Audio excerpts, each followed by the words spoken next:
Okay, so before we move on to refining the edges, I just want to make two more little adjustments to the baby. I just was looking at it, and there's a couple of things I would need to fix. So what I've done is on top of what we've just done, I've added another curves adjustment, which is like I'm just going to rename to Final Curves 2. This is just some color adjustments and some slight lighting adjustments to the subject. So if I turn this on, I'm going to show you what I mean. So I've just added a little bit more contrast to the subject, and the colors are a little bit more attuned to the background colors. So if we look at the lighting here that I've done, so I've basically just moved the, if we reference the curves, the shadows here, I've just moved the shadows just up slightly to make sure the edge is blended in with the shadows that we've painted underneath. I've clipped in the midtones here with this little point just to make sure that we're not affecting too much more of the image. So the original lighting adjustments that we made were the same.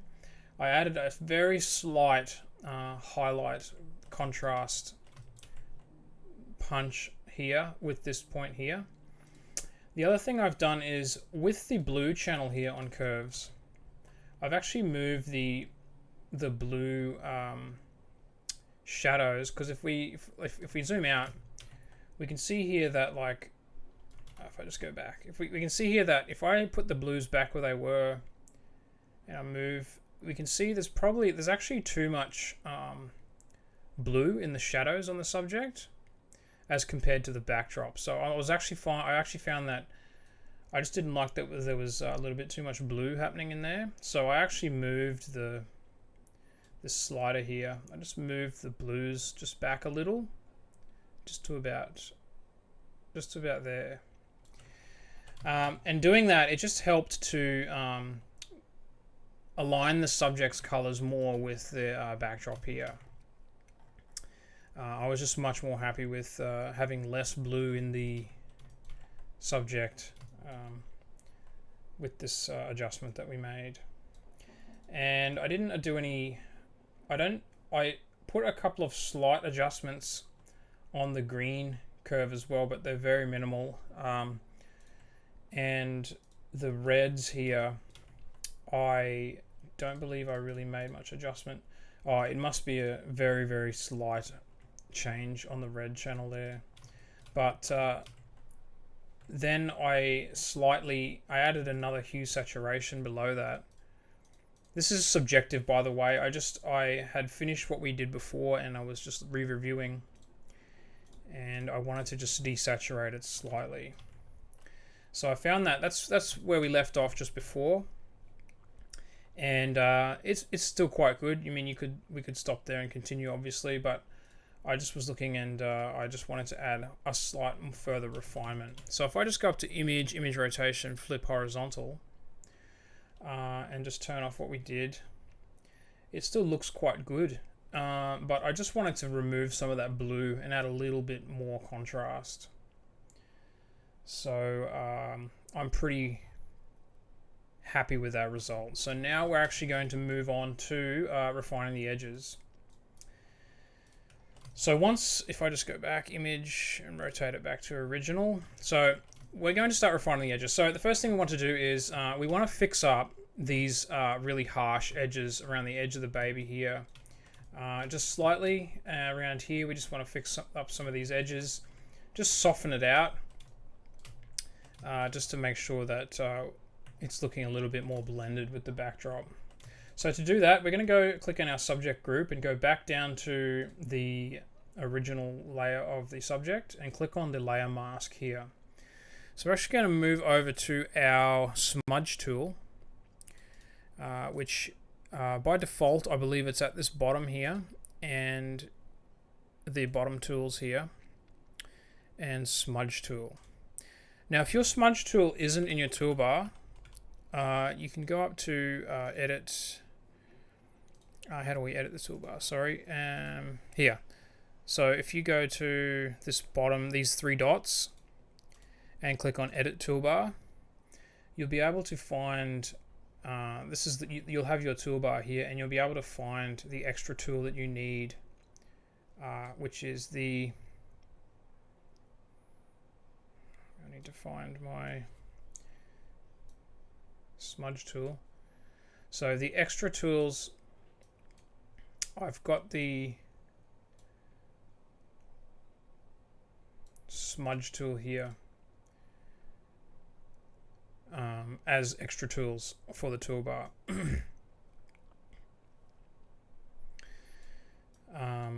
Yeah, so it should be on automatically for you, I believe. So the bottom here, which is the extra tools, smudge tool. So with the smudge brush, I'm not going to touch any of the settings. I assume this is close to default, or if it's not, default is fine. So what we're going to do is we're going to make sure our layer mask is selected.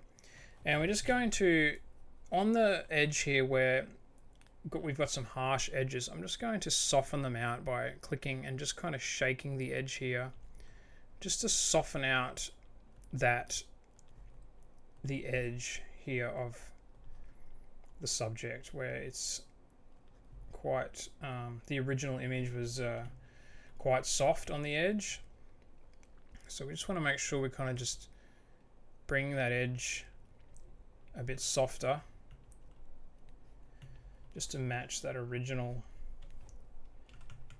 image. So I'm actually going to just make my way around the subject and just gently soften out some of the really harsh lines.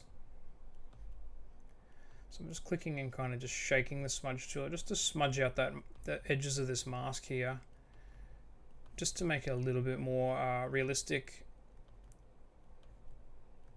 and have the edge of the subject, the lines not so harsh.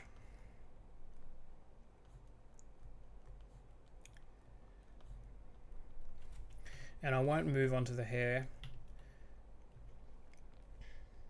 Actually, I will just do this edge here. So yeah, we've just softened out that mask slightly, just to fix that edge up. Once that's done, the next thing we're going to do is just some further edge refinement. So that's the initial mask edge that we just refined there. The next thing I want to do is I want to check the edges closely and just fix up any inconsistencies. So to do that, we're going to go to the top of our subject layer here, create a new layer, and clip it on there by holding Alt. So I'm just going to get my brush tool, and anywhere along the edge here, I'm just going to color select by holding Alt, or using the eyedropper tool, and just selecting areas where I'm just going to paint just to fix up some of these edges.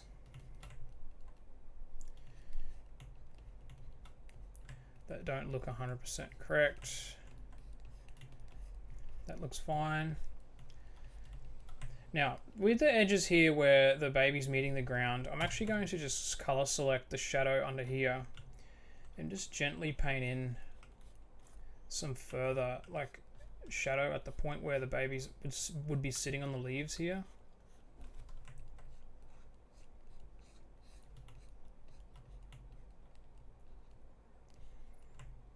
And just here, it seems a little bit too bright. Just going to get my erase tool and just erase that gently. So right now I'm just kind of color selecting and just fixing up different areas of the image here along the edge where I feel like it needs more shadow or more color adjustments.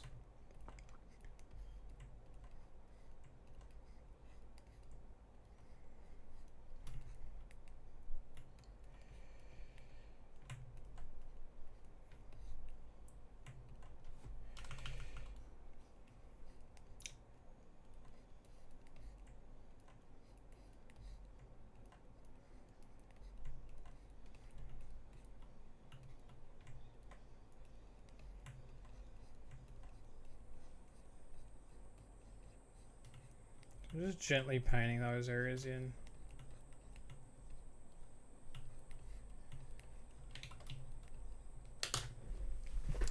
Right, so once that's done, we've basically just smudged out the edges of the mask and just added in very fine refinement around just some points on the edge of the subject. That's all we've kind of done there.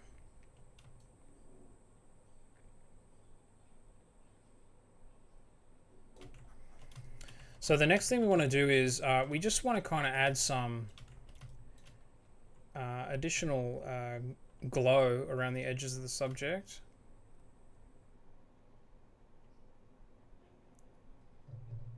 Just for some reflective light. So we're just going to create so we're going to call this edge 1, and we're going to create another new layer and clip it above. Now this is the layer where we just add in some additional glow from the lighting around the edge of the subject. So to do that, we're just going to get our brush tool again, and we're going to zoom in here, and we can see that on this backdrop we've got some like kind of soft glow happening around here. So I'm just going to get my brush and I'm just going to select like the kind of one of the areas of light here, not the really bright area, just an area of light kind of coming closer down this way. So maybe around here. So my brush tool, I'm just going to come in, so just here, and I'm just going to brush softly with a soft, make sure we got the soft brush, and we're just going to paint gently just some of that glow up here.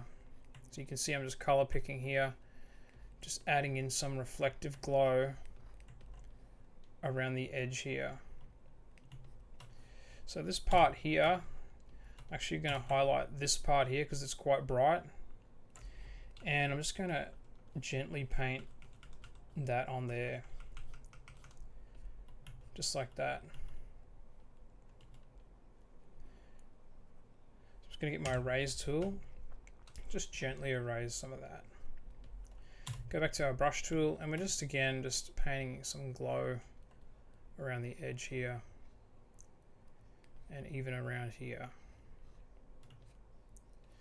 Get my erase tool again, just erase a little tiny bit of that. Brush tool again, and we're just like making our way around the subject, just to kind of add that glow onto the edges where the light is. So you can see I'm turning it on and off. You can see the difference. So I'm actually going to get my erase tool. I'm going to slightly just erase a little bit of this. I just feel like that was a little bit too much there. But there. So I'm just going to invert this. Image rotation, flip horizontal. Yeah, and that looks quite nice. That lighting on top there. That nice, soft, gentle lighting.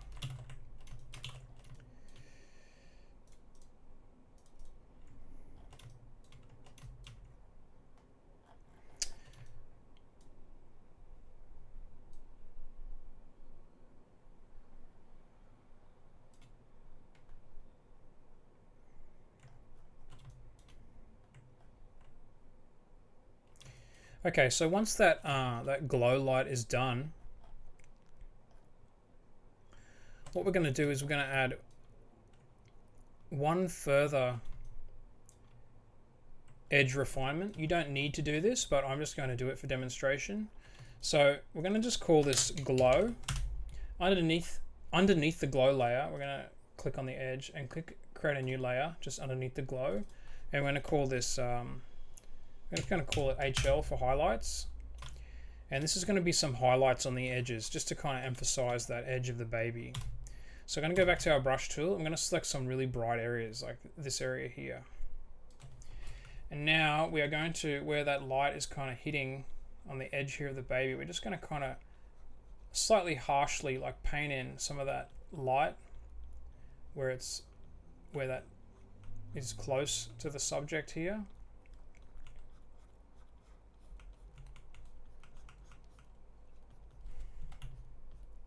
Yeah, just like that. So I'm going to get my erase tool and just slightly take that back a little bit. And again, just select the whites.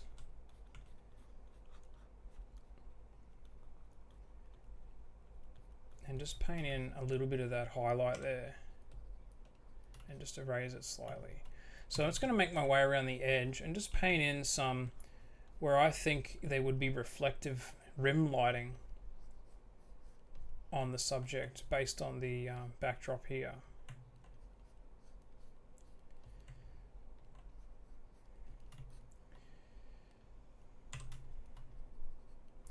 So I'm actually just going to color pick one of these really bright areas up here and just gently paint in some bright lines along these edges here.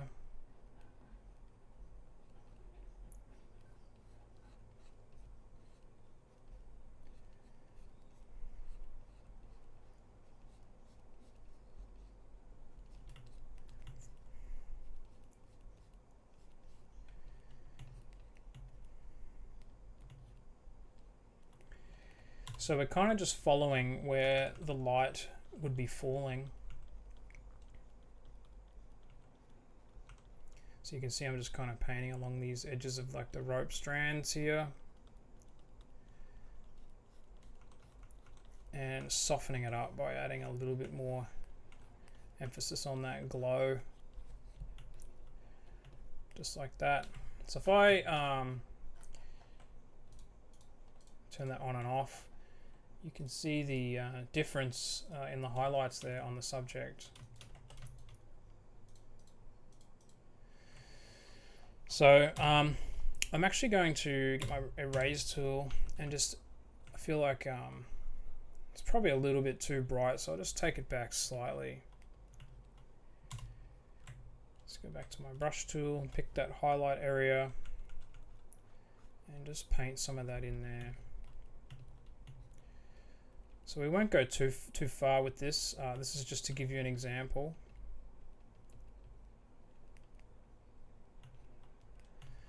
There, so we just, you know, you could even call this, I've called it HL for highlight. We could actually just call it rim light. So rim lighting is like the lighting around subjects when there's a light source behind them. We call that rim lighting. You can also call it edge lighting. But just for reference, I'll just call it rim light. So it's just an extra little step we can add to refine our edges a little bit further. And so I'm just going to move around to the head here, getting my brush tool. And again, very gently here on the skin, very gently, just painting, we can obviously erase, but just painting around the baby's ear. Just adding in just very, very subtle light around here.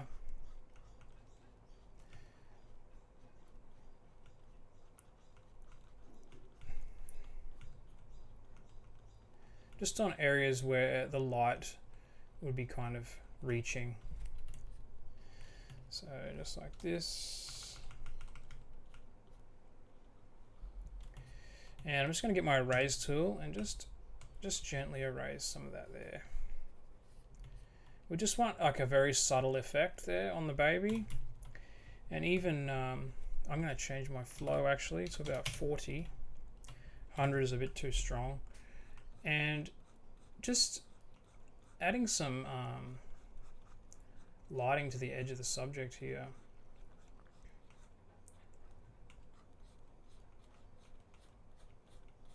Just painting around the edge of the baby's face, just to give it a nice little lighting effect. So I'm going to paint that in there, get my erase tool and just gently start erasing some of that. So we just want it to be very subtle. So if I turn that on and off, you can see the subtle differences which bring it more to life.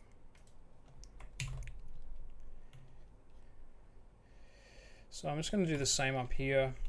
Just paint along here, very gently again. Just areas where I feel like we're just painting kind of this lighting, this edge lighting along different parts of the image, just to give it some, make it more interesting, bring it to life, bring it more into line with the background. Again, get my erase tool, just slightly erasing some of that.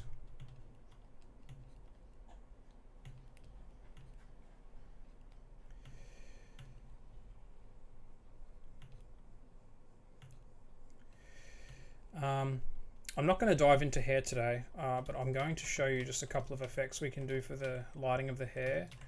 So we're going to just leave that called rim lighting. I'm going to actually create a new layer above rim light, and I'm going to change the blend mode to overlay. So this layer here, change the blending mode from normal to overlay. Just press enter, and we're going to call this lighting. And same thing, we're just color selecting here and just painting gently some additional highlight lighting on the subject's hair in overlay blend mode. So on the hair,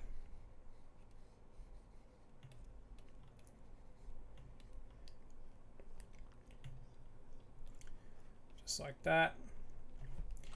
And we're even going to just extend out and just go a little bit beyond and just paint a little bit further on the edge of the subject. So I'm actually painting a little bit even over here.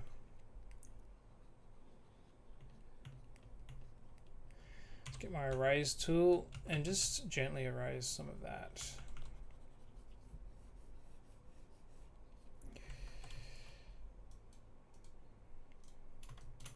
So if we look at the rim light layer and then the lighting, this lighting layer here, where it's the overlay blend mode and some additional glow on top. So they're basically the things you can play with, is adding some rim lighting like along the edge, just to kind of emphasize the edges of the subject. And you can paint in some additional lighting with an overlay blend mode by color sampling, you know, one of the bright areas up here where the light source is, painting that on to different areas on the subject. And then I always on top kind of leave like a soft, like the soft glow, where you want that kind of on top, the soft glow. I'm going to call that soft glow.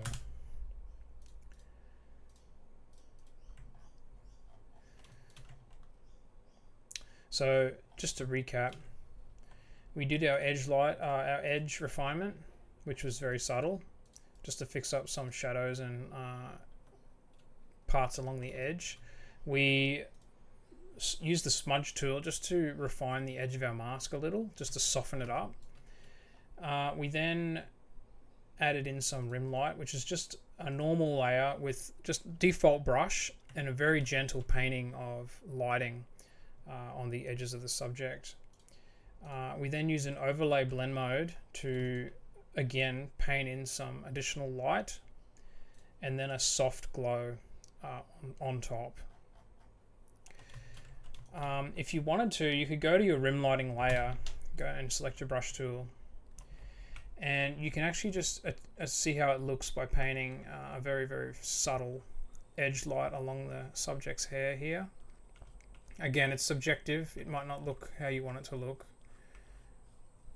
And if we just get our erase tool, just take that back. But it just adds yeah, a little bit more light onto the subject's hair there. I'm just going to test different blend modes here. No, so overlay is definitely the better blend mode.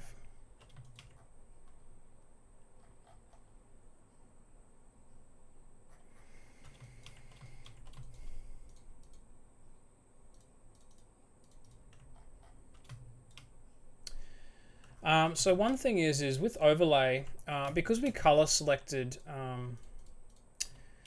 the highlights up here, and it's there, if we check the color here, we're slightly in the green, like yellow. And so what that means is when we paint with the overlay blend mode, it's going to really saturate and overemphasize that greenish kind of tone. And so that's kind of what's happened in the baby's hair here. I mean, you could leave that, that looks okay. But I'm going to change that, and I'll show you how. So once you finish with that overlay blend mode layer, we can actually right click on that and change it to a smart object. And we do that so that when we go over to our settings up here on top, we go to image adjustments. We're going to add an adjustment layer to this lighting layer. So image adjustments and then hue saturation.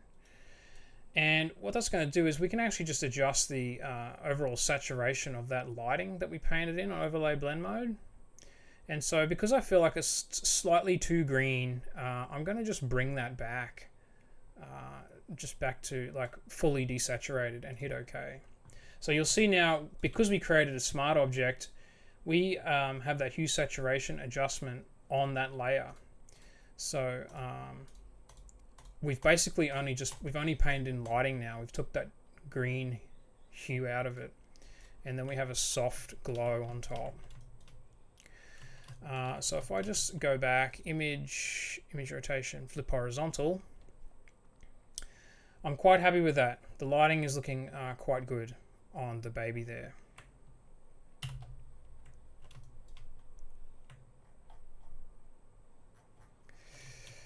So that I'm quite happy with, and now we are going to move on to overlay effects on your artwork.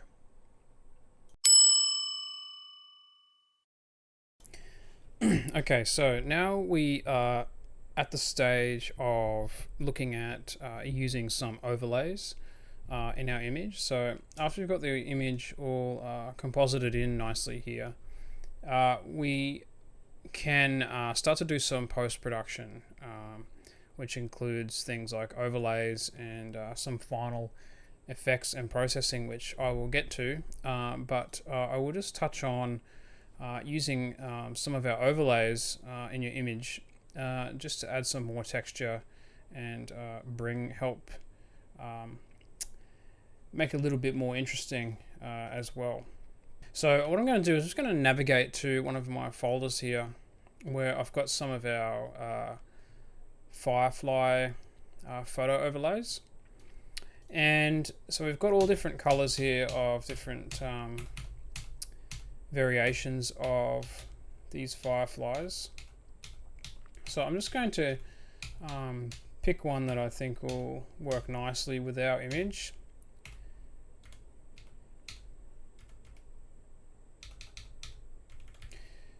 So yeah, so what I'm going to do is I'm going to try this one here and just see how we go and talk about blending and different effects we can do. So if you like, sometimes it can be quite hard to make a decision on what kind of layout you want in your image. But for example, so I'm just going to drag this one in here. And because it's a JPEG, it's got a black background behind it, which is fine. We will fix that. So I'm just going to scale this up just so we're kind of covering the subject and the surrounds. I'll bring it right out to the edge here so we don't have to worry about the edges of the image. So I'm just going to scale it right out here by holding down Alt and just scaling it. So if I just double click, that will confirm the transform. And so what we want to do is we want to head over to with our texture layer selected, change the blending mode to screen. And now you'll see that we have removed that black background, and we can just see the lights and colors of those fireflies in the image. So the first thing is the colors of these fireflies isn't really matching the scene here. Depending on what you're going for, you might want to leave it how it is, or you might want to transform it around or whatever you want to do. But so there's a couple of things we can do. So once we've changed our blending mode to screen, we can actually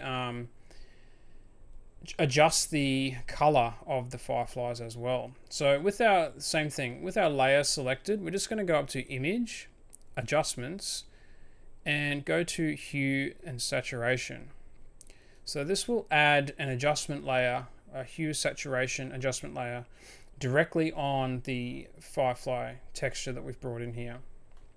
So if we just tick this little colorize box here, Photoshop's going to try and detect the base color that we are kind of like looking for in our scene.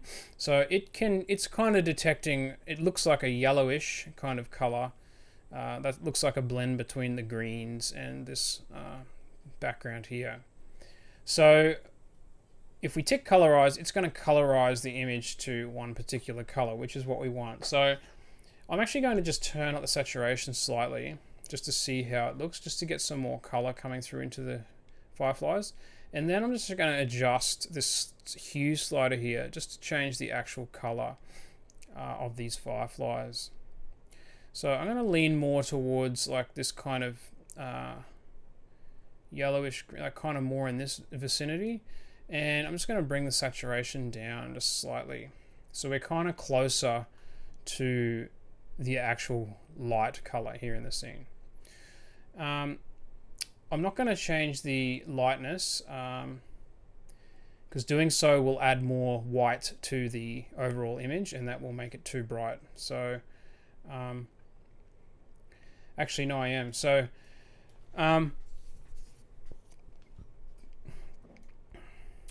so what I'm actually, I'm also going to, because we're going to paint on the mask here, I've just had a thought, I'm going to turn up the lightness slightly. So this hue saturation adjustment is super handy because we can do things like colorize the texture, we can adjust the actual color on this spectrum here, we can adjust the saturation, and with lightness, it's just adding blacks or whites to the overall image. So because I want to add some extra light glow on the image as well as the fireflies, I'm going to turn this up actually to about 10. And if it's too much, we can change it. So I've just hit enter there and it's confirmed. If we want to actually go back and make a change, we can just double click. If yours is hidden here, you just hit this little arrow where you've got these two circles and it's going to bring up your smart filters. And if you just double click on your hue saturation, you can just go in and keep making changes if you need to. So I'm going to leave that at 10 and hit OK.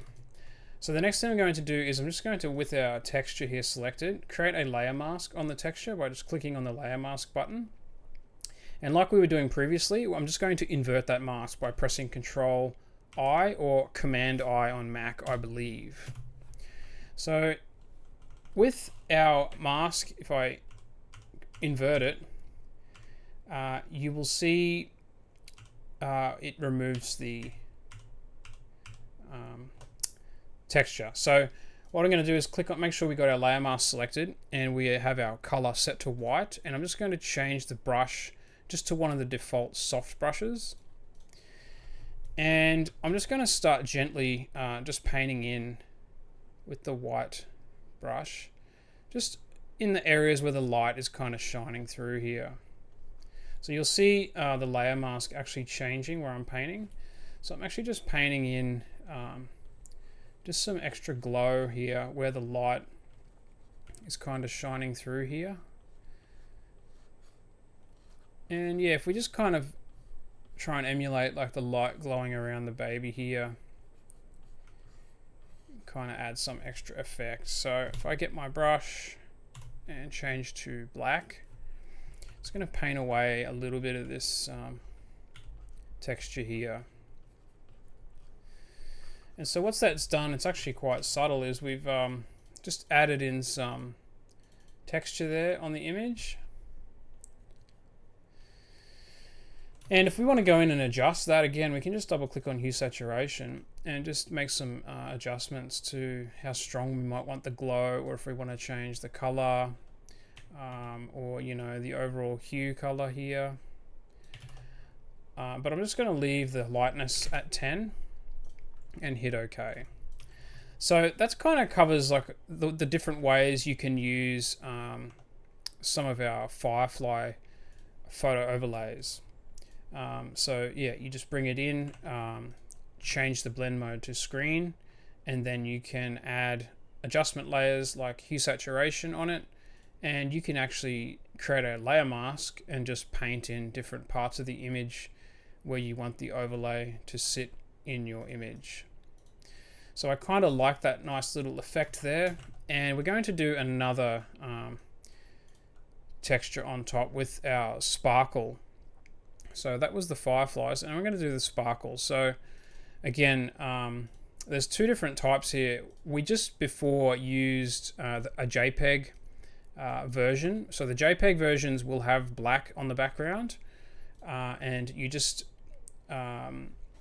remove that black by, again, adding a screen blending mode. So if we go into our sparkle photo overlays, you'll see we've got the JPEG versions, just like you saw before.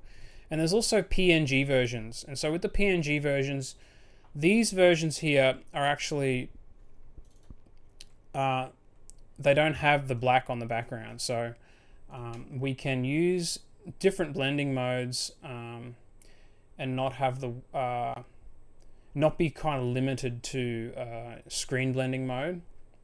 We can actually use different blending modes and we don't have that black background. But just for the purposes of this example today, we will use the I'll use the black background JPEG versions, and I'll show you the PNG ones at the end. So we've got a few different variations here on the sparkle ones. I'm just going to pick one that I feel like will again work nicely with our, I kind of like this ring because the baby is actually sitting in a ring shaped swing. The hearts aren't too bad. Those swirls are pretty interesting. Yeah, I kind of like this one.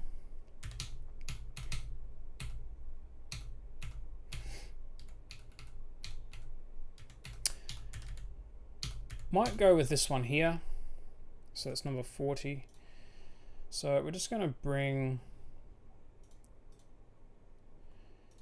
yeah, we're just going to bring this one in here. And again, I'll just scale it out to the size of the image, just like that. And we're going to change the blending mode to screen. And we're just going to see how that looks. So I kind of like, it's an interesting effect there where it's kind of circling around the edge here.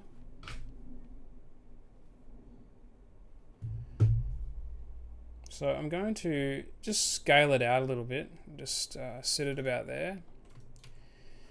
And we're going to do the same. We're going to apply a hue saturation adjustment and also do the mask again. So we're going to go up to Image, Adjustments, Hue Saturation, and we're just going to click Colorize.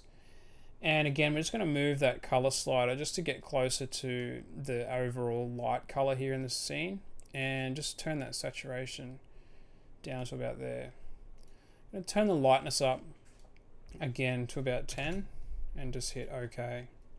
So we're going to then, with that layer selected again, click our layer mask and then invert that mask by pressing Ctrl-I. And again, we'll get our brush and make sure we've got our color set to white. And we're just going to paint just gently, just around the edge here.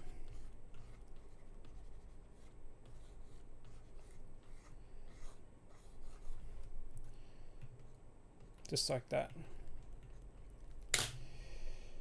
And so you can see before and after there. Just like that. So I'm actually going to scale this by pressing Ctrl-T or going up to Edit, Free Transform, and just see how it looks if we move around a little. But no, I think I kind of like how it's sitting there, just to add that effect there. Again, these, you know, if this was, these are just examples, so we could change these if we weren't happy with them in the end. So that's the two different types of overlays that we have that you can use. I will show you, for example, with the PNG versions. So if we open up the PNGs, I'll pick a love heart this time. I'll pick maybe this one. So I'm just going to hide this one so we can see what we're doing. So I'm going to move the heart one in. So this one can be handy if you want to not apply blending mode, or if you want to apply a different blending mode, depending on what effect you would like to have. So you can actually play around with the different blending modes. Screen is obviously the one that we recommend because it changes the values in the texture to kind of sit. It blends in with the colors and lighting in the scene. Whoops. So screen is one that we recommend. You can use ones like overlay or soft light, hard light even. You can even try things like color and saturation. Just you can play around with what you want, with what works for you. So we're going to just try. I'm going to sit it with screen for the moment, and I'm just going to do a transform on here and just sit the texture about there. So same thing. It will be pretty much exactly the same what we've done before. So if we go up to image, adjustments, hue saturation, and hit colorize, and we just turn that saturation up, move this slider here, just closer to over here, and just desaturate slightly. And whoops. Just do another transform here just to move that. I'm just going to double click on the mask here and just see, because we don't have that black behind, it's not changing the overall brightness in the background by moving the lightness slider. That's one of the other differences. So again, I would you can create a layer mask and invert and paint in some of that texture over the top there. So yeah, I kind of like that effect there. It's got a nice kind of glow around the subject there. So I'm just going to delete that PNG layer that I was just showing you how to use before.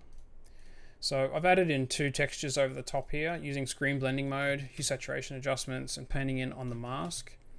Another effect we can look at doing is if we've got our textures in and we don't like how sharp they're looking, or they're not kind of matching the effect that we want, maybe we want kind of like a blurry kind of effect on them, we can change that as well. So if we just click on the adjustment, the texture that we want to affect, if we just go up to filter,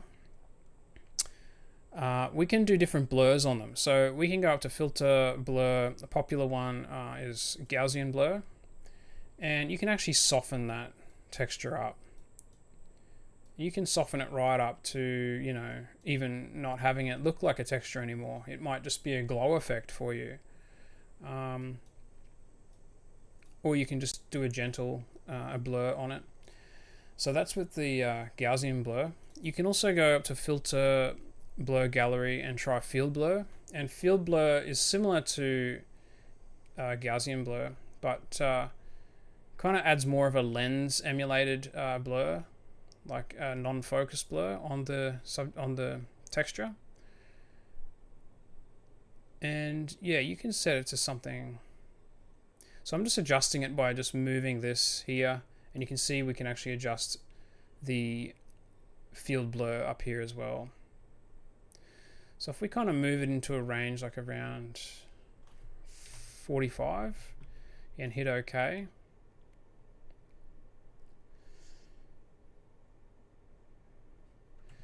it's going to have a nice little soft glow effect around here. So that's just a couple of ways that we recommend you use our overlays. Just by adding some extra lighting and texture into your image using those techniques that I've discussed. And you also have the flexibility of adding adjustment layers to those, as well as removing parts of the image by using layer masks.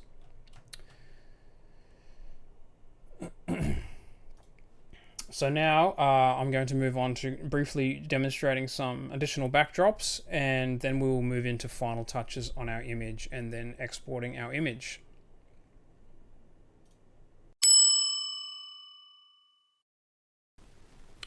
Okay, so before I quickly just show you some how easy it is to put in some additional backdrops into your images, I'm just going to, with our textures that I created before, I'm just going to select both of these by holding Shift and clicking on both of them and putting them in a group by clicking on the folder icon. I'm just going to name those FX and press enter. So I'm actually going to hide that so I can show you more clearly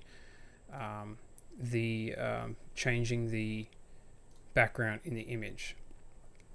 So like we had before, we basically only have our subject group and the shadows underneath, and then it's just our backdrop. So all we need to do to add in different backdrops into your image is just select the topmost background layer that you have, which is this one here for us, background copy. And I'm just going to navigate to the folder where we have some other backdrops. So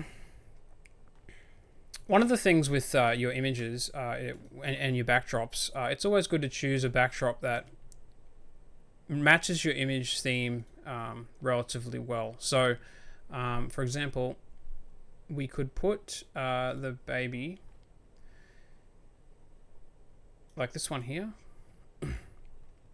So I've just clicked and dragged that one into the image, and if I just double click to confirm that transform, we now have a different backdrop here. So if you were to decide that you wanted to put your subject into a different backdrop, you could then go ahead and start to retransform the backdrop by Control T and adjusting it to fit your subject into it.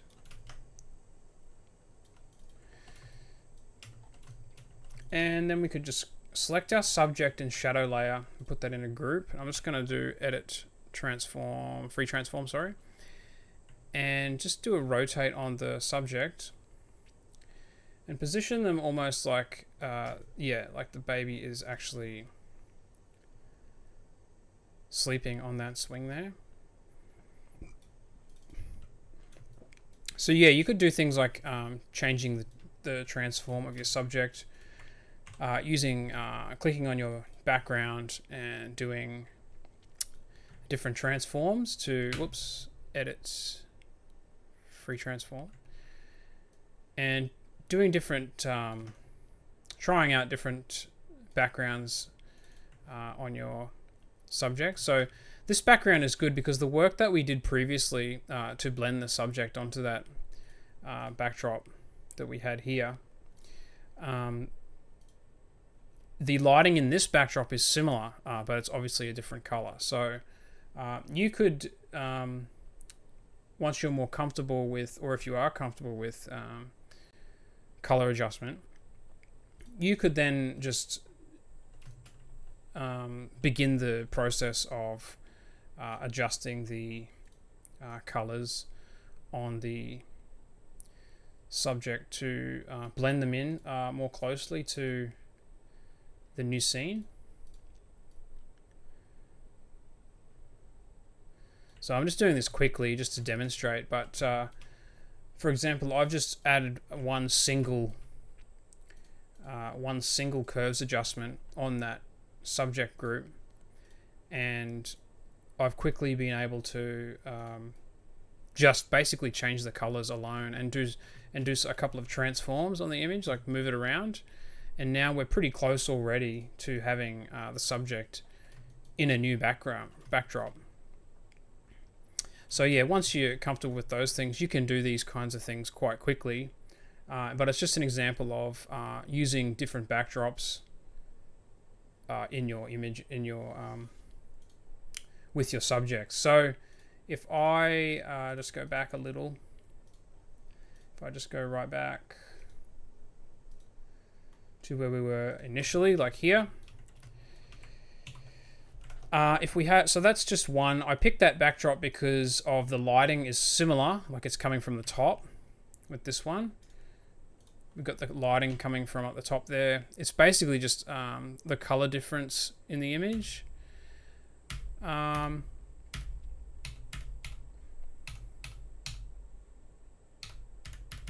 Another one, so it's the same process with any of our backdrops. You just can drag them into your scene and place your subject in the backdrop. So again, I'll just show you this one, for example, if we were to do the same thing. So I want to keep the shadow on the subject together. So I will just select both of these layers and group them.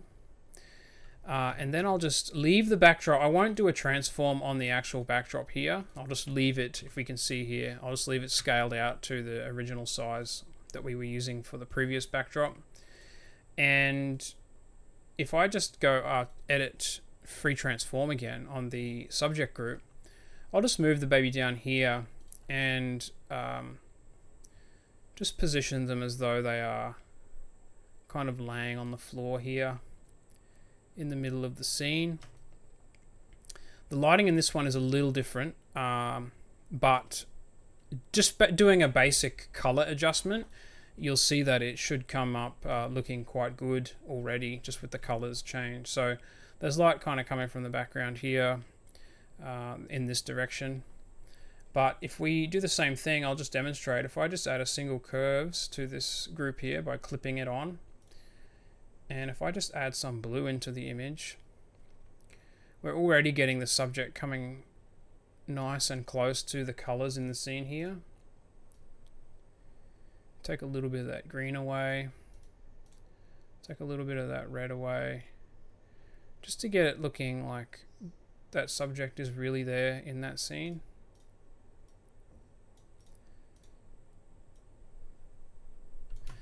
And we could do further refinements, but you can see that it's already looking much better. And we can then make some adjustments to our shadow so it's not so harsh.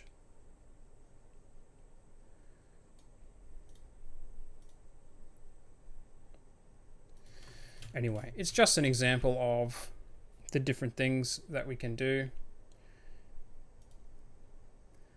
with our backdrops and subjects. So yeah, that was just a quick example of just bringing different backdrops in and different ways you can use them and how to transform them by going up to edit free transform and just moving them around. Yeah. So with that, we are now going to move on to the final touches in our original image. Just different effects that I recommend you can try out for yours. And then we will export the image in maintaining the maximum quality. And then, yeah, that'll be it. So let's move on to that now.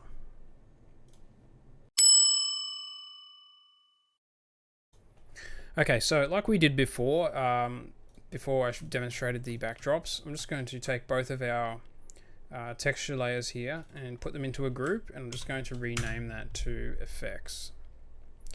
So we will turn these on when we do the final touches, but I'm just going to talk about a couple of effects that we can do just to help with the overall blending in the image. So yeah, let's see how we go with that. So the first thing I would like to look at doing is if I just turn those effects off for now, and if we just go down to our background copy that we have here, first thing I'm going to do is I'm actually going to duplicate this layer. So I'm going to go up to right click. I'm just going to right click on this and click duplicate and just click OK. So we've got a duplicate here.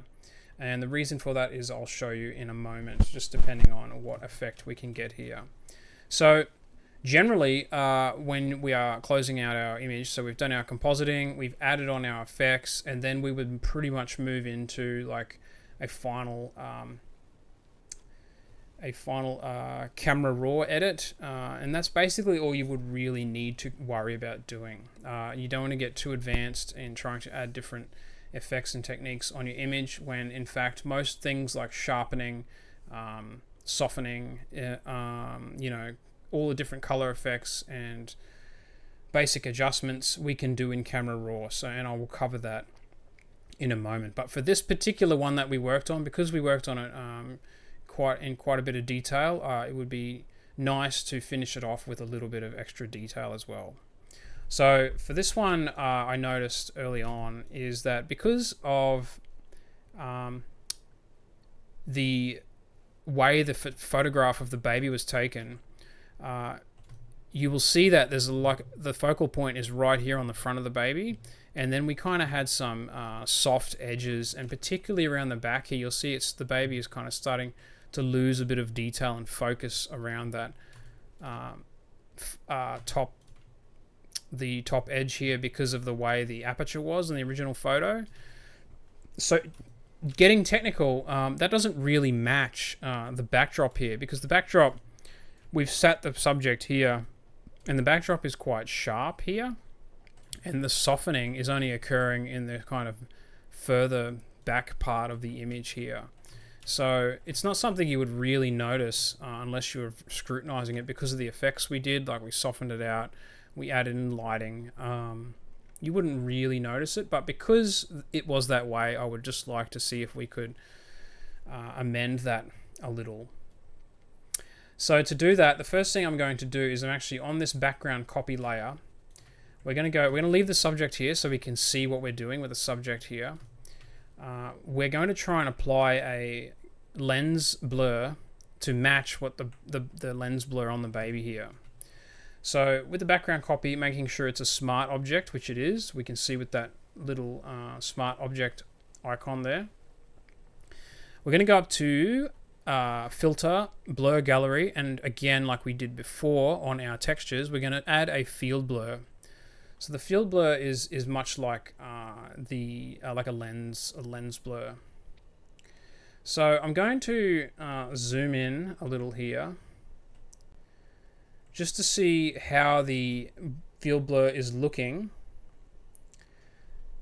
along the edge here and how it is along the background here. So we want to kind of match it up as closely as we can, but we don't want to go too far. So I'm actually going to sit it at about 18 because I think that's enough soft blur there.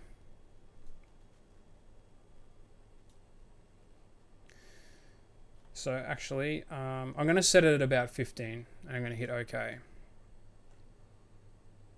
So we're going to let that process.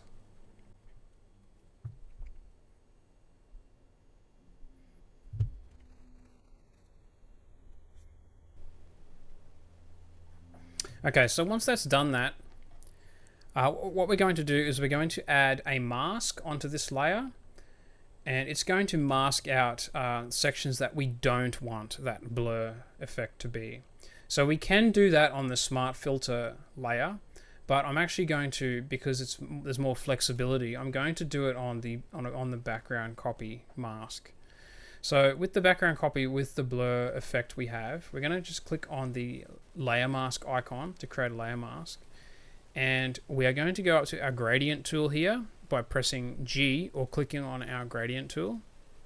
So if we click on our background copy layer and make sure our gradient is set to, in the gradient adjustment toolbar here, we're making sure our gradient, if we click on it here, it is set to black and white, basic.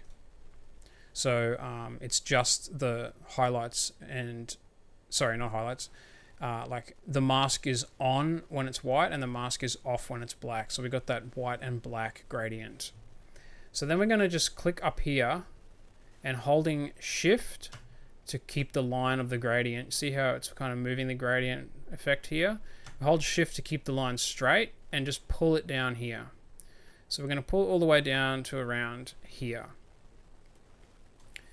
And so once we're happy with that, what I'm going to do is, so what we technically have is if I show, yeah, this is a view of the gradient. So it's going from the gradient of white to black like that. So if we go back to our layer here and go back to our gradient, and if I zoom in here, we can see exactly where it's very soft to not soft. So I'm actually going to just hold shift again and bring the top of the gradient down to about here. And because the baby goes from going quite soft to sharp, we need to keep the gradient quite sharp as well. So we're going to make sure the gradient line here is quite short to keep that blur quite close. So we're just going to bring it down here. And I'm looking around this area. I'm kind of matching where the baby's going from blurry to sharp here. We won't get it perfect, but at least we'll get like a nice enough result. So I'm actually going to keep it around there for now. I'm happy with that. So now the reason we created a copy of the layer before is so that we could have the unaffected original layer underneath it. So we've got a layer with the blur and then a layer that does not have the blur underneath. Just like that. So we kind of got this softness back there.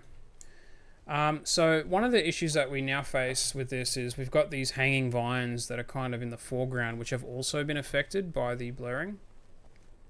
So one way we can attempt to combat that is if I just hide all of the layers, and except for the locked original plate background layer and that copy of the background layer we have here, I'm going to create another copy of that by right clicking and going duplicate layer and hitting OK. And so what that's going to do is it's going to allow us to create a mask of these vines that we want to have hanging sharply in the foreground. So to do that, there's a couple of ways we can do it. I'm first going to attempt an object select way, and then if that's not working very well, we will attempt a different way. So I'm going to go with this layer selected here. I'm going to use the quick select tool and by pressing W, and we're going to make sure we right click here and change to object selection tool. So with our object selection tool and this layer selected, we're just actually going to do a selection around those vines just like this. And Photoshop's going to attempt to do a nice cut of those vines. Okay, so Photoshop looks like it's done a pretty good job here. Now I'm not going to go too far into trying to refine it all because it will take a little bit too long, and I think the effect is going to be good enough. So that's done that. So with that selection active, we are going to just click our layer mask icon. So it's going to create a layer mask of exactly that selection. So you can see here that is the exact selection that we have made. So in a moment I'll show you what that means. So there's just a couple of parts here in the vines which I'm going to also attempt, and then we will put them in front and we should be good to move to the final part of the editing. So I'm also going to go back to the quick selection tool, and with that same layer, we don't have to change layers, we're just going to do a select around this. So Photoshop has attempted to make a selection there. So what we're going to do is, with that selected, I'm going to just fix that slightly while we can right now. So it's appeared to have made a selection, but it's kind of stopped around here. So we can attempt to get Photoshop to quick select these parts, but they're very fine. So it's probably why Photoshop has struggled, because it starts to get very fine along here. So all I'm going to do is, to make it as quick and easy as possible, is just go and, while that selection is still active, change to your lasso tool by pressing L, and then change to polygonal lasso tool. And so what that means is we're going to just select these parts manually and then add them to our mask. So if we hold shift with this tool, you'll see a little plus icon appearing. So with that plus icon, we're just going to click with the holding shift, click once, and we can let go of shift, and it's going to start to create a selection now, including that previous selection. So if I left click again, along where we want to keep the selection, we're basically just drawing around that missed part of the image. So if I double click, it's going to add that selection.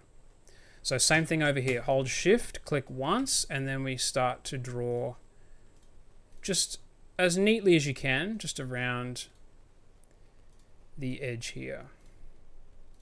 And then once you get to the end, double click and you will make that selection. So that mask I'm quite happy with. So to add that to our mask here, we click on our layer mask, and then we go edit. So with making sure we have white as our foreground color, we're going to go to edit, fill, and we're going to make sure the contents are white and the opacity is 100. Modes normal is fine, and hit OK. So what that's done, if I do a deselect now, so I'm just going to deselect that by pressing Control D to unselect. So if I click and show you, we now have the two masked areas of the selections we just made. So we're going to add a couple little more parts the same way. So we make sure we have our layer selected, click on our quick select object selection tool, and just select this little part here. That looks good. And that's pretty much all I'm going to add in for now. And same thing again, click on our layer mask, edit, fill, contents white, normal, 100, OK. And then I'll do a deselect, and I will show you that we have in fact selected that. So I'm just going to hold Control and click on the mask just to bring up the overall selection. And I'm just double checking that it's selected everything I want, and that looks good. So I'm not going to do any changes there. So now we're going to turn these layers back on. So we're going to turn back on the blurred background, the shadow, and the subject. Now with that layer with the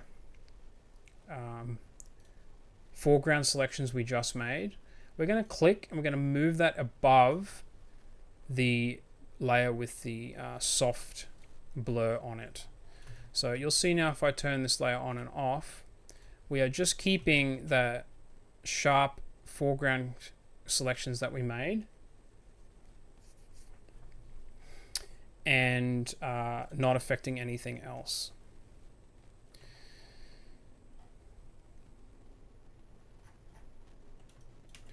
So that's just an idea of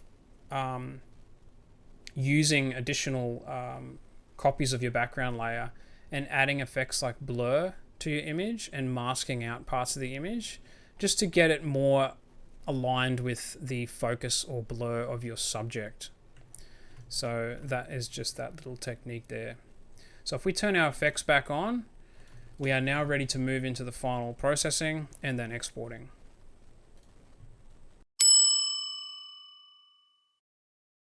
Okay, so now we're at the final stage of our post-processing, and so what we want to do is we want to flatten our image into one layer so that we can make our final changes in that one layer. So there's two ways of doing that. The first way is there's a shortcut we can use to take all of our artwork layers, and it just puts it into one layer. And so the way we do that is we click on our topmost layer in our layers panel, and then we use the shortcut Control Alt Shift E, and what that does is it takes the whole artwork and flattens it into one layer. So on PC it's Control Alt Shift E, and on Mac I believe it is Control Command Shift E. And once you do that, you right click on this layer and convert it to a smart object. And then I'm just going to double click on the title and just name it Final. So that's the first thing we do. The other way you can do it is you can click on your topmost layer and then hold shift and select all of your layers and put them into a group, and we can just name that artwork. And then we duplicate that group by clicking on duplicate group and just hit OK. So it's basically just going to create another copy of that entire group. So once that finishes, you can just right click on your group and click on merge group. And so what that has done then, it's basically the same thing. It's now merged that group, like that full artwork, into one layer. And so again, you can just right click on that, convert to smart object, and then just we can have the name as artwork final just to differentiate. But you can see the layers are exactly the same. So that was just to demonstrate the two methods of flattening out your artwork. So I'm just going to delete that artwork that we created. I'm just going to save my file.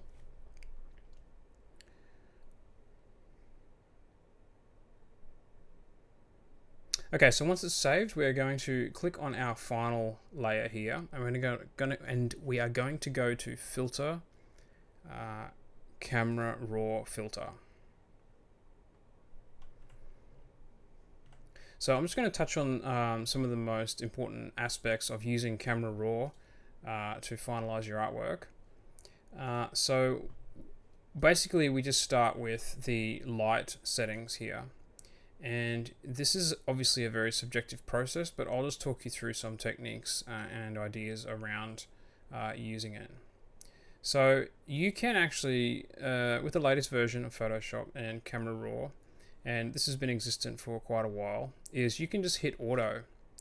And what it's going to do is Photoshop's going to automatically apply some settings to the artwork just to, based on Photoshop's algorithm, create an artwork, like create a preset for how it thinks your artwork, what needs to be fixed for it to look a bit better. So if I just undo that, yeah, you can see it's kind of it's made some changes here by bringing the highlights down, turning the shadows up, things like this.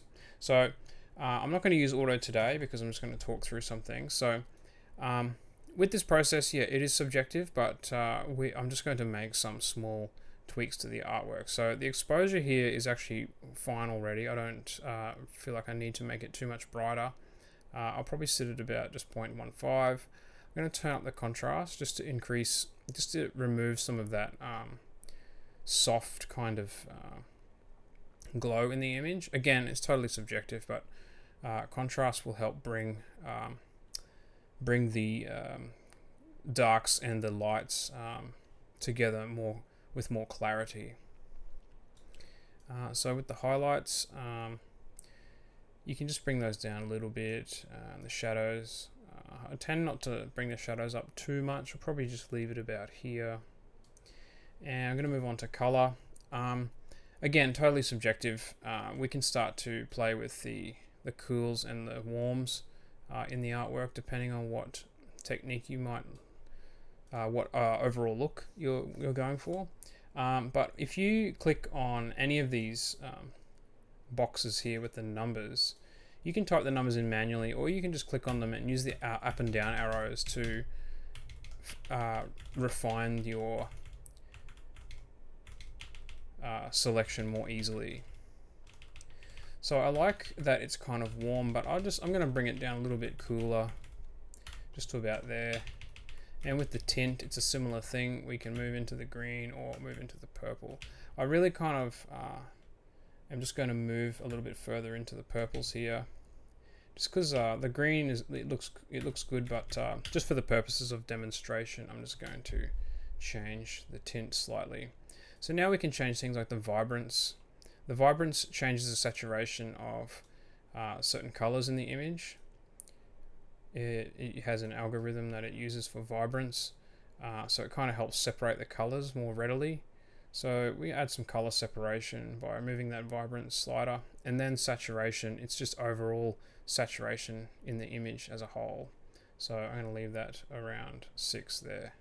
So already with those basic tweaks and color tweaks, if I just click on before and after, you can see the difference here. It's already looking a bit better clarity wise. The other thing I want to talk about is in the effects panel here, we can start to add some texture to the image. You can soften it. So if you move the texture to the left, it will get softer, and if you move it to the right, it will get more clarity in the image. Even though there is a clarity slider, the texture is it's a more of a finer clarity setting basically. So because this is like a newborn portrait, and we don't want it overly sharp, and it depends what you want to do, but I'm just going to move that back just slightly. And with clarity, if we just play with the slider here, I'm going to move the clarity to about here. Now dehaze is actually a setting that helps to remove glow and like ambient haze from images. So you'll see it will actually remove some of that light glow from the image, but I kind of like it in the image, so I'm only going to just leave that at about 2. So vignetting is another lens effect that we can use because we have our subject centered here, and because it's a portrait type photography and artwork, using a vignette is a nice little effect to put in at the end. Grain we're not going to worry about. Grain is if we would like to add noise to our image. So adding noise helps to kind of bring the image together to make it feel more composed and seamless by using a noise texture. A lot of graphic designers will use this, so perhaps we will actually use a little bit of grain in the image,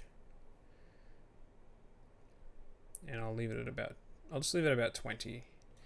Yeah. So if we look at before, after, it's just looking a little bit more. I just prefer the colors actually.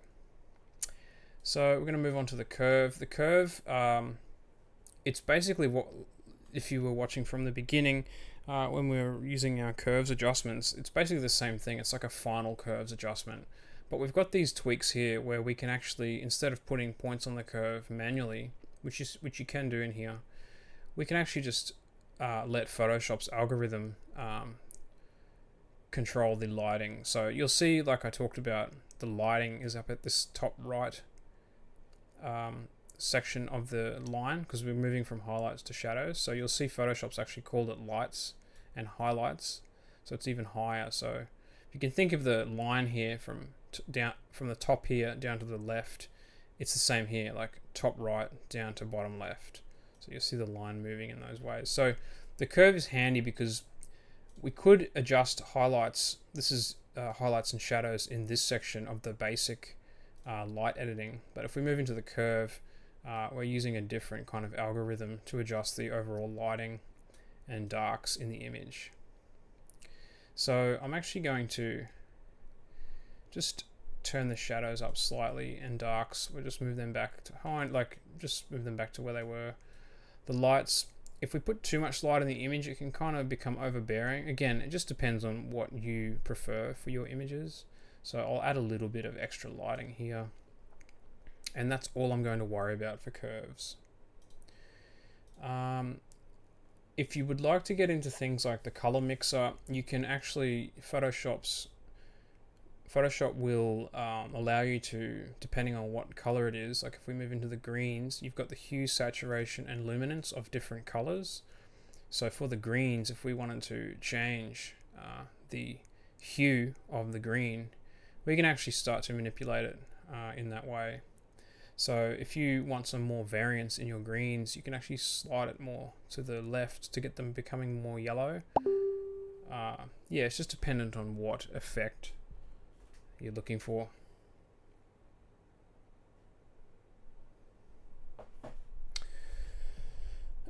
So yeah, I'm going to move that a little bit to the left. The yellows, now see there's not a lot of effect in the image, like just slightly. so we're not going to worry about that. Not a lot of blues. The aquas are kind of down the bottom here, so if I move the aquas just this way, it creates a little bit more separation and vibrance in the image, so I'll just keep it just around here. And the rest of the colors I'm not going to worry about. You can play around with these settings if you feel comfortable. Color grading I'm not going to worry about too much today. We can actually then, even on top of color mixer and curves where we could adjust colors, we could actually add colors from these color wheels into each of the tones in the image. So being the midtones, the shadows, and the highlights, which is a lot like I spoke about earlier when we were doing color balance. So color balance is similar because we were changing the color balance of the midtones, highlights, and shadows. This is very similar, except we've got different sliders to work with. So yeah, you can play around with those depending on what effect you might like.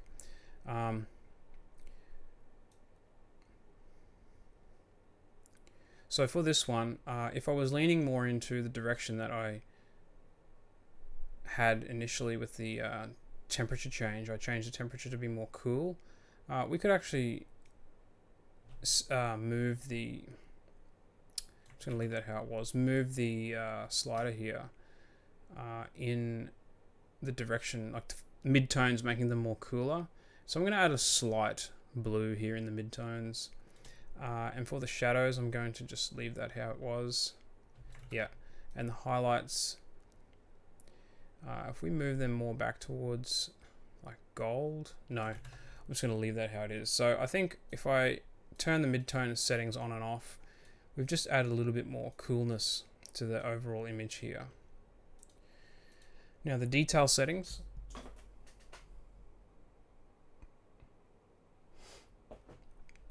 The detail settings here, we can actually begin to sharpen up our image using the sharpening slider. And we can also apply noise reduction as well. So just to show you, I'm going to just go back to my effects and turn off the grain. And by doing that, we'll be able to see the effects of sharpening and noise reduction more clearly. So the more you tweak your image as a whole at the end by doing color adjustments, sharpening, noise reduction, adding grain, things like this, you actually make your image more. You make how do I say it? It makes your image appear as though it was all composed and sitting correctly. It helps all of your elements kind of fit together more seamlessly. It's like adding a final touch to your composite to have everything seated nicely in your image. So it will help bring elements together. So if we sharpen, like if we move the sharpening slider, you can see that it's adding a bit of sharpness to the part of the baby here. So I'm gonna move the sharpening just a little bit. I usually don't add a whole lot of sharpening to my images, so I'm gonna sit at about 35. Noise reduction, you can play with noise reduction depending on what you think looks good. Like if we turn noise reduction right up, you'll see it's really softened out the image. So for the noise reduction, I'm just going to add it about 10, and that's just going to add a very light, gentle reduction of noise on the image. And that's all I'm going to worry about for that. So optics wise, you don't really have to worry about this. This is more for like if you're working with photographs from a camera where you've got fringing on the outskirts of the lens and lens distortion, which we don't really have to worry about with this image. Lens blur, we won't worry about that. This is a Photoshop algorithm that attempts to apply lens blur. We already manually created some lens blur in the image, so I'm not going to turn that on today. And calibration, we don't need to worry about either.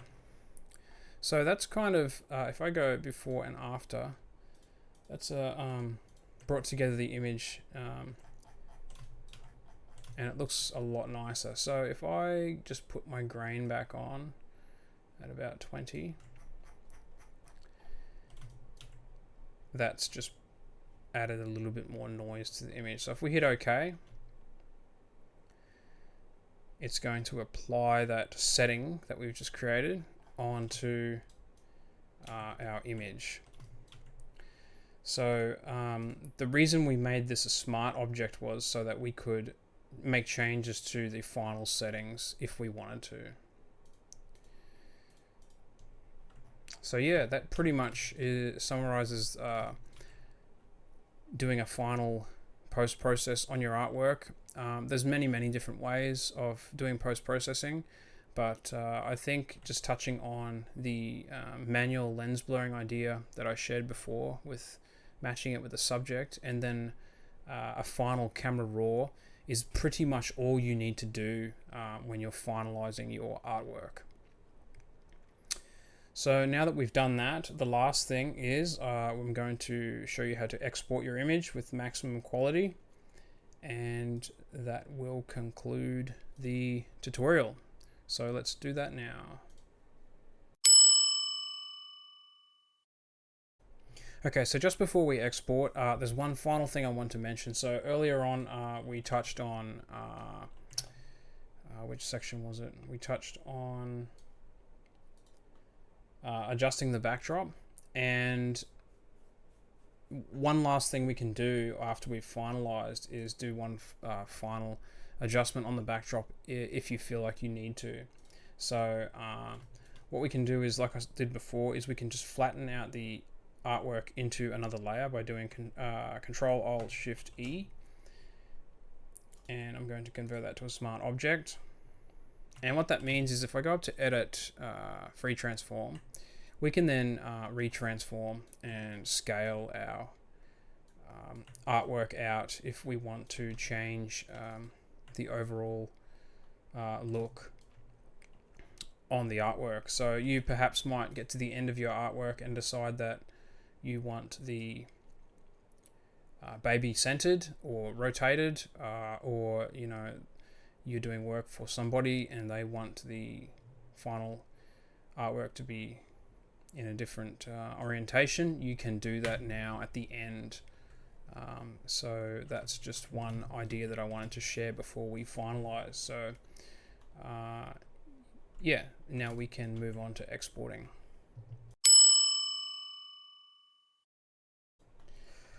Okay, so now we are going to do our final export on the image. And so there's a number of ways we can export, but the best way I find with the most flexibility is to do just a file export as.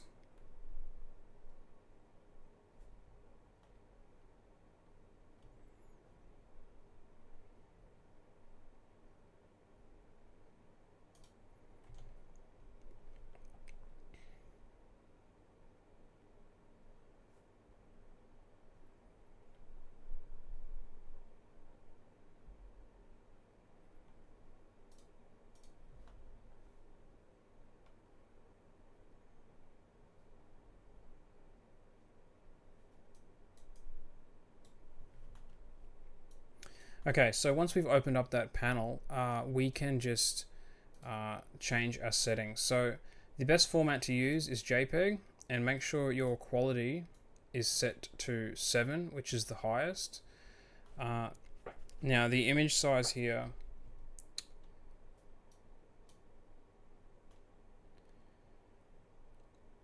we've got it scaled at 100%, and our original size of 8000 by 5000. Resampling we just leave as normal, so make sure the format is JPEG, quality is at 7, leave all the image size settings, canvas size, all that needs to just remain the same. Metadata, we can just leave it as none. If you are wanting to copyright your image, or if you want to include that, you can turn that on and it will include your copyright and contact information. So we're going to leave that off for now, and leave the color space with convert to sRGB ticked, and embed color profile ticked. So it keeps the correct color space that you were working with originally with the backdrop. So just make sure color space, those two ones, are actually ticked. So that they are all the settings you need. So we just hit export and it will ask where to save it. So for this example here, it's going to save it, and I'm going to create a new folder and call it final, and now we can rename it. So we are going to rename just baby portrait final and click save. And so now if we navigate to our file,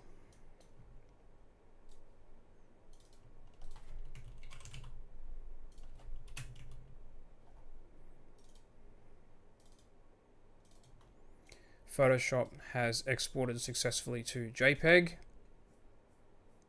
and our image is at maximum file size. So that is how we export our artwork at maximum size.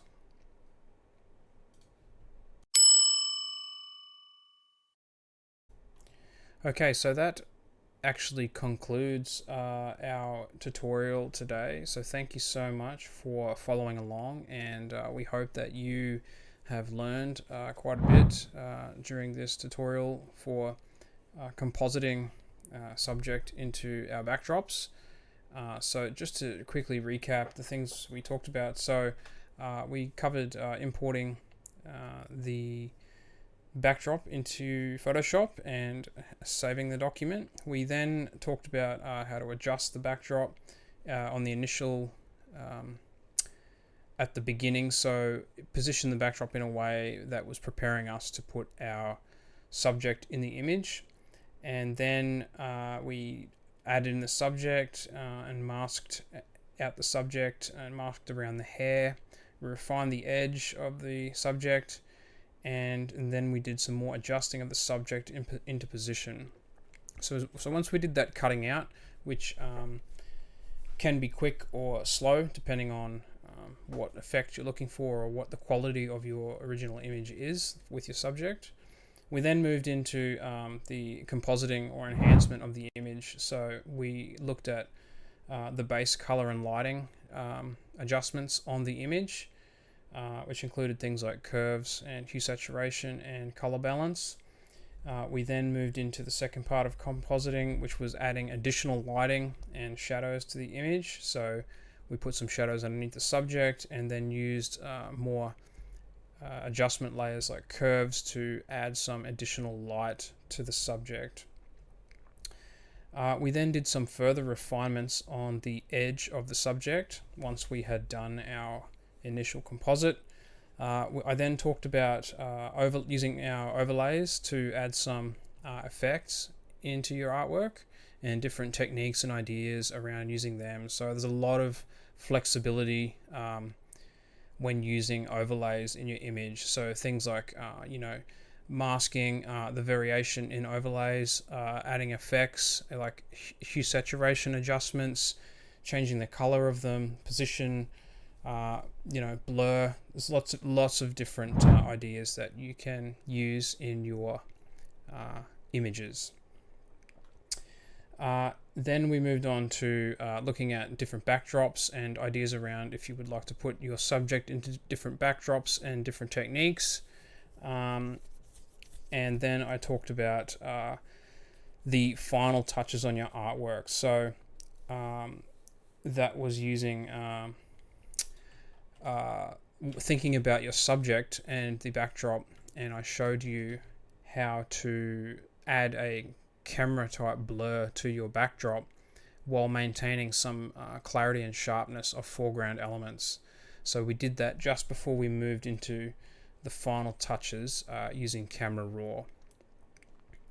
And then I showed you just some final adjustments of the backdrop if you wanted to change the crop and orientation before you moved on to the final export. And then I showed you how to the best way to export your artwork just using Photoshop's built-in export. And so yeah, that pretty much concludes everything. So thank you so much for following along, and we hope that it's helped you out with compositing and using our backdrops. And yeah, we'll see you in the next video. Thanks so much.